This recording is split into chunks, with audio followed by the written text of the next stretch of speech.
ফিরহাদ হাকিম কি বলবে, সেটাকে মিথ্যায় ভাবে কিভাবে ঘোরানো। দেখুন পরিষ্কার ভাবে সব ধর্মকে আমি হৃদয় দিয়ে আমি ইজ্জত দিই, কিন্তু আমার নিজের ধর্মকে আমি 100% মানি।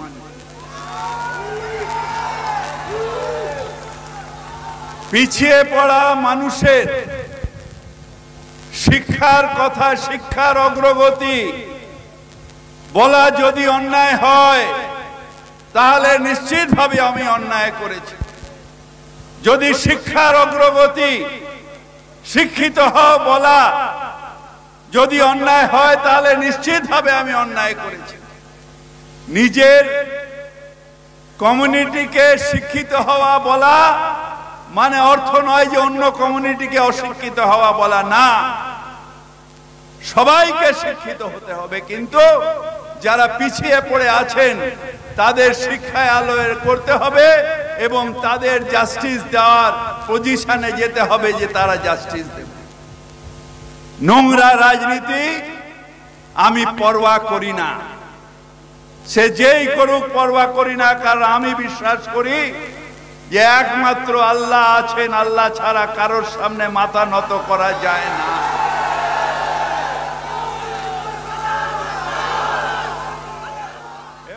আমাদের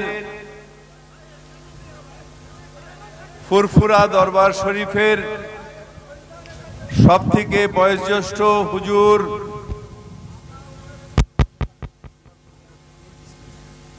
জনাব হযরত পীর ইসলাম সিদ্দিকী সাহেব, সমস্ত হুজুরেরা যারা বসে আছেন এবং আমার অত্যন্ত আপন, যার সাথে শুধু হুজুরের সম্পর্ক নয়, আমার ফিলোজফার, আমার গাইড, আমাদের সকলের প্রিয় তোহা সিদ্দিকী সাহেব।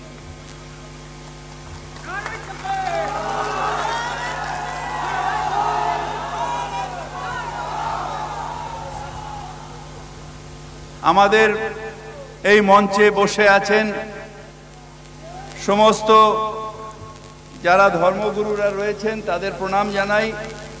উকিল সাহেবকে আসসালামু আলাইকুম জানাই, সমস্ত যারা বসে আছেন সবাইকে আসসালামু আলাইকুম জানাই, আপনাদের হৃদয়ের ভালোবাসা। আসলে আমি যখন বক্তৃতা দিই তখন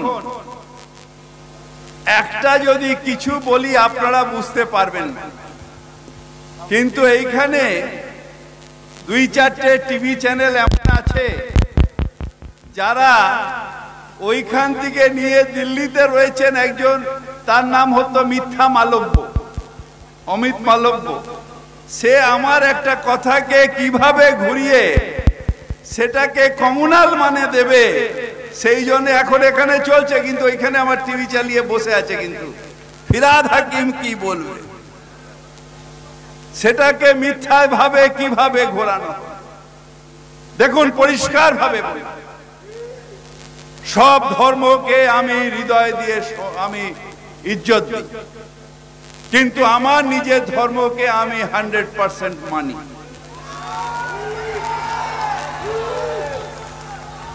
পিছিয়ে পড়া মানুষের শিক্ষার কথা, শিক্ষার অগ্রগতি বলা যদি অন্যায় হয়, তাহলে নিশ্চিতভাবে আমি অন্যায় করেছি। যদি শিক্ষার অগ্রগতি, শিক্ষিত হও বলা যদি অন্যায় হয়, তাহলে নিশ্চিতভাবে আমি অন্যায় করেছি। নিজের কমিউনিটিকে শিক্ষিত হওয়া বলা মানে অর্থ নয় যে অন্য কমিউনিটিকে অশিক্ষিত হওয়া বলা না। সবাইকে শিক্ষিত হতে হবে, কিন্তু যারা পিছিয়ে পড়ে আছেন তাদের শিক্ষায় আলোয় করতে হবে এবং তাদের জাস্টিস দেওয়ার পজিশনে যেতে হবে যে তারা জাস্টিস দেবে। নোংরা রাজনীতি আমি পরোয়া করি না, সে যেই করুক পরোয়া করি না, কারণ আমি বিশ্বাস করি যে একমাত্র আল্লাহ আছেন, আল্লাহ ছাড়া কারোর সামনে মাথা নত করা যায় না।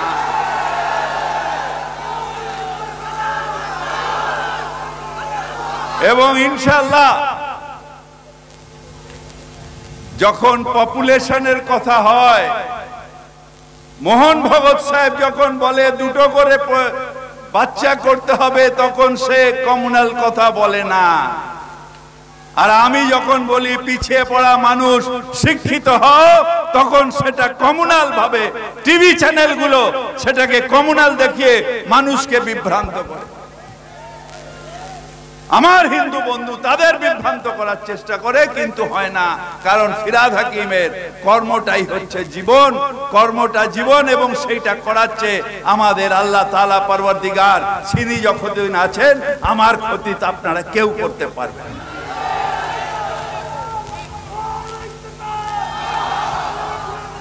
উত্তপ্ত করা হচ্ছে, উত্তপ্ত করা হচ্ছে।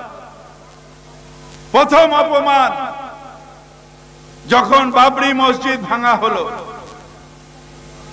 আমরা মেনে নিলাম সুপ্রিম কোর্টের রায়, ঠিক আছে।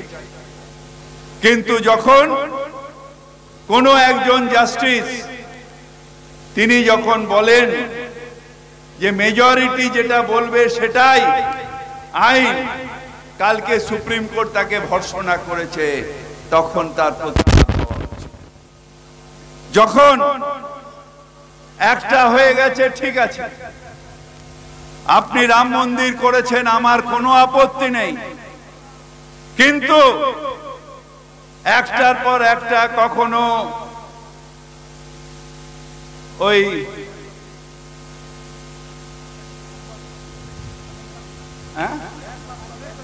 জ্ঞানপাপী মসজিদ, কখনো সম্বল মসজিদ, একটার পর একটা নিয়ে উত্তপ্ত করা হচ্ছে। কিভাবে উত্তপ্ত করা যায়, আমাদের মাইনরিটি জাতিকে কিভাবে উত্তপ্ত করা যায়। বাংলায় ভারতবর্ষের কনস্টিটিউশন আমাদের দেশটাকে বলেছে ধর্ম নিরপেক্ষ, এবং আমরা নিজেদের ধর্ম আচরণ করেও চিন্তায় এবং আচরণে এবং দেশ সেবায় আমরা সবাই ধর্ম নিরপেক্ষ। ধর্ম নিরপেক্ষতার যদি হদিশ পেতে হয়, তাহলে যখন ফুরফুরায় যখন নিয়ে চলে, আমাদের ঈশায় সালাত চলে, তখন গিয়ে দেখবেন যে কত আমাদের হিন্দু ভাই বোনেরা তারা ওনার সামনে গিয়ে কিরকম ভাবে তাদের বারবার করে তাদের সামনে, সেখানে তারা বিশ্বাসে কিভাবে তার সামনে দোয়া চায়। এইটা হচ্ছে আমাদের ধর্ম নিরপেক্ষতার ক্যারেক্টার, যেখানে আমরা প্রত্যেকে বারবার করে গিয়ে আমার ধর্ম আমার, তোমার ধর্ম তোমার, আমার ধর্মের সাথে তোমার ধর্মের কোনো বিবাদ নেই, এইটা হচ্ছে আমাদের শিক্ষা। আর আমাদের মুখ্যমন্ত্রী মমতা বন্দ্যোপাধ্যায় বলেন ধর্ম তোমার ধর্ম আমার, উৎসব সবার। তাই তিনি নিজে রেড রোডের নামাজে এখানে উপস্থিত থাকেন। আমরা অন্য অন্য ধর্ম অনুষ্ঠানে, এই তো ক্রিসমাস আসছে, এখানেও আমরা উপস্থিত থাকি, সেখানে কোনো আপত্তি নেই। আজকে তো মহারাজরা এখানে আছেন, কোনো আপত্তি নেই, কারণ ভারতবর্ষের এটাই ট্র্যাডিশন, ভারতবর্ষের সংস্কৃতি এইটা, যে আমরা সবাই মিলেমিশে, আমাদের পরিচয় হচ্ছে আমরা ভারতীয়। হ্যাঁ, বাংলাদেশে যেটা হচ্ছে সেটা সমর্থন করি না, সেইটার জন্য এখানে মুখ্যমন্ত্রী নিজে স্টেটমেন্ট দিয়েছেন বিধানসভায় যে না, সেটা এটা হচ্ছে অন্যায় এবং ভারত সরকারকে সেটা দেখা উচিত। ঠিক সেইভাবেই উনি বলছিলেন এক্ষুনি আমাদের হুজুর, আমাদের এখানে একটা রেজুলেশন আনা হয়েছে এই ওয়াকফ বিলের বিরুদ্ধে, যে ওয়াকফ বিল যেটা আজকে কেন্দ্রীয় সরকার আনার চেষ্টা করছে সেটা অন্যায়। জেপিসিতে তার তীব্র আপত্তি করেছে আমাদের এমপি কল্যাণ বন্দ্যোপাধ্যায়। এখানে মুখ্যমন্ত্রী নিজে বলেছেন যে কোনো ধর্মের প্রপার্টিতে হাত দেওয়া এটা অন্যায়। জেনে রাখতে হবে ওয়াকফ বিলটা কি। ওয়াকফ বিল হচ্ছে ওয়াকফ অর্থাৎ আল্লাহর নামে সম্পত্তি যে কেউ পার্সোনাল সে দান করেছে। সেই দম্পতি আগের হয়তো কিছু যারা বাদশা ছিলেন তারা দান করেছেন, যারা জমিদার ছিলেন তারা দান করেছেন। যেরকম কলকাতায় অনেক সম্পত্তি টিপু সুলতানের বংশধর তারা যা দান করেছেন, এরকম আরো অনেক পরিবার তারা নিজেদের সম্পত্তি মসজিদ করে দান করেছেন যে এই সম্পত্তি দিয়ে এই মসজিদের দেখাশোনা হবে, মা মাদ্রাসার দেখাশোনা হবে। এখন হঠাৎ সেই সম্পত্তিগুলো হাতড়াবে না, তার কারণ নিশ্চিতভাবে অনেক ট্রাস্ট আছে। সেই ট্রাস্টে যেটা মুখ্যমন্ত্রী বলেছেন যে সেই ট্রাস্টে যে সাউথে একটা মন্দির আছে সেই সব থেকে সেই ট্রাস্টের টাকা বেশি, সেটারও কোনো আপত্তি নেই, সেই ট্রাস্ট সেই মন্দির চালাচ্ছে। আর এটা একটা গভর্নমেন্ট অ্যাপয়েন্টেড বডি, যেটা এই সম্প্রদায়ের মানুষ তারা সেই বডির মধ্যে আছে, তারা দেখাশোনা করছে, সেটাকে বলা হয় ওয়াকফ বোর্ড। সেই বোর্ডের আন্ডারে আমিও একটা ওয়াকফ স্টেটের মতওয়াল্লি। আমরা যে যার নিজের যে স্টেট ওয়াকফ স্টেট চালাই, সেখান দিয়ে যে রোজগার হয় সেটা ইমামের, আমাদের মুয়াজ্জিনের খরচা, মসজিদের খরচা, এই সব খরচা এবং তার বেশি যেটা হয় সেটা ওয়াকফ বোর্ডে দিয়ে সমাজের, আমাদের সমাজের যে উন্নয়ন, সেটা হোস্টেল তৈরি করা, কলেজ তৈরি করা, স্কুল তৈরি করা, সেখানে সেই টাকাটা যায়। এখন হঠাৎ মোদী সরকারের লোভ পড়ে গেছে ওয়াকফ সম্পত্তিকে হাটাও। অনেকে এখানে দেখছিলাম বিজেপির যখন আমাদের ডিবেট হচ্ছিল, একটা ভুল ধারণা আছে যে মুসলমানের সম্পত্তি ভাবে ওয়াকফ সম্পত্তি নয়, আমার ব্যক্তিগত সম্পত্তি ওয়াকফ নয়, বা যেখানেই আমরা নামাজ পড়বো, রেড রোডে নামাজ পড়ছি, সেটা ওয়াকফ সম্পত্তি হয় না।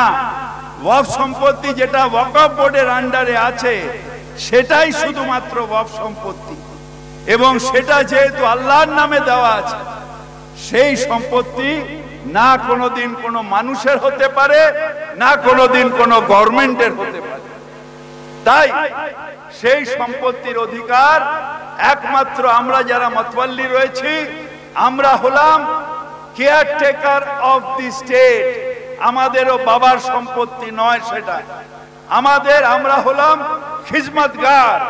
অর্থাৎ যতদিন ওয়াকফ বোর্ড আমাকে বলেছে যে খিজমত করার জন্য এটা দেখাশোনা করুন, আমরা কেয়ারটেকার দেখাশোনা করব।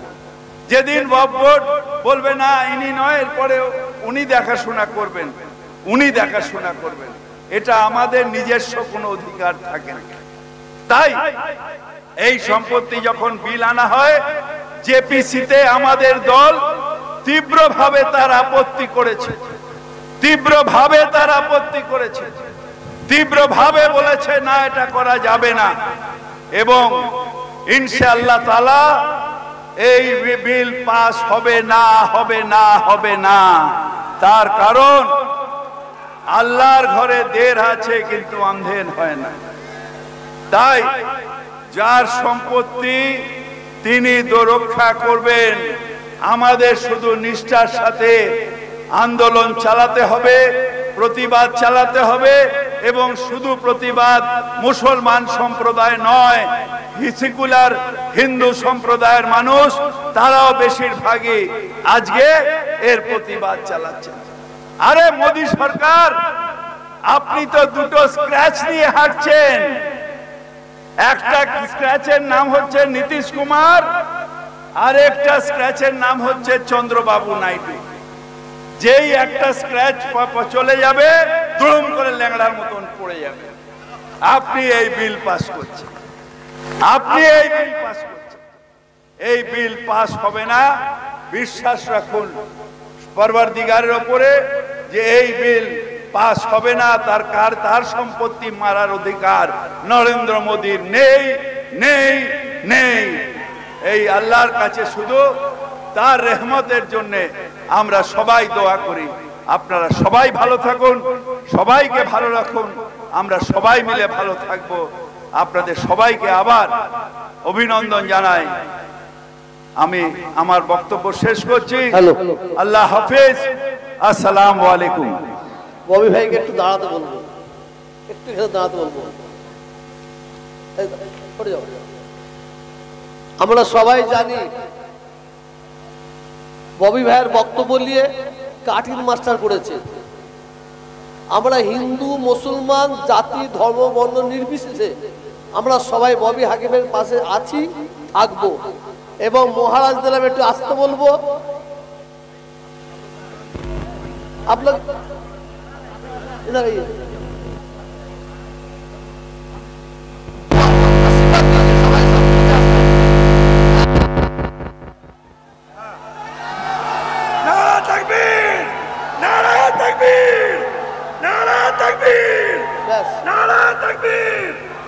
তোমরা যত খেলাই খেলো, আমরা এক জায়গায় ছিলাম, আছি, থাকবো। তোমরা যত খেলাই খেলো, আমরা এক জায়গায় ছিলাম, আছি, থাকবো। কেউ উঠবেন না, আর দুজন বক্তব্য দেবে।